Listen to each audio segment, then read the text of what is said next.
Cullen and Bella Swan are in love. They bonded via the smoldering love cauldron that is high school biology, but they really get together as Edward repeatedly saves Bella from a van, from a group of rapists, from perfectly nice human boys who ask her to the prom. He ultimately saves her from an evil vampire, who before dying, bites Bella. Vampirism is transmitted through venom, so his bite would have made Bella a vampire, which is the thing she wants most in the whole universe, as she already has a sparkly flying pony. But Edward sucks out the vamp venom and Bella stays human, because these books are really all about abstinence. And if vampires represent sexuality, the climax of this book is a metaphor for that time you got drunk in junior year and regrettably dry-humped the delinquent in your Spanish class.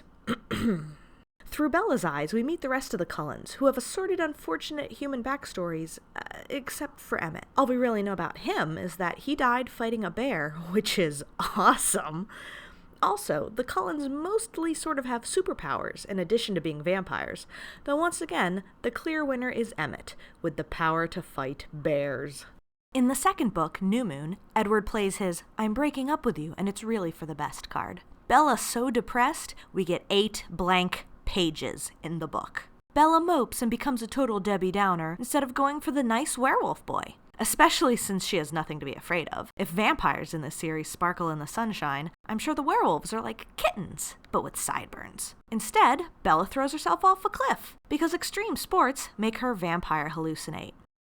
Edward thinks she's dead and goes to Italy to see the vampire mafia about assisted drama queen suicide, but Bella stops him just in time. Smyers tries to beat into our heads that this story is just like Vampire Romeo and Juliet. That's fair. I thought Romeo and Juliet were stupid too.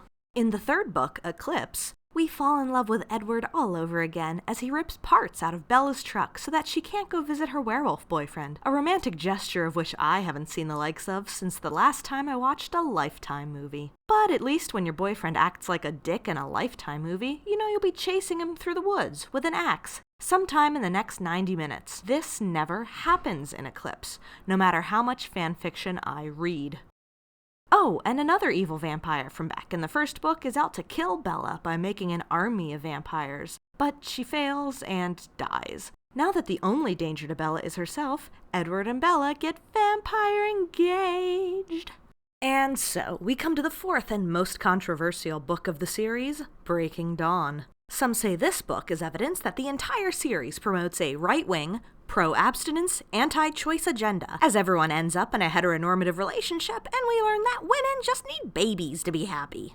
If this is true, it's a pretty terrible promotion of that lifestyle. Yes, Bella and Edward wait to have sex until they're married, but the experience leaves Bella bruised and battered, Edward hating himself and wanting to never do it again, and Bella pregnant with a potentially evil half-breed monster baby that literally breaks her body and is delivered via her husband eating open her womb. Oh, and the baby will be physically fully grown at the age of 6 and will marry the dog. If that's what chastity and celibacy are like, I've never been prouder to be a slut.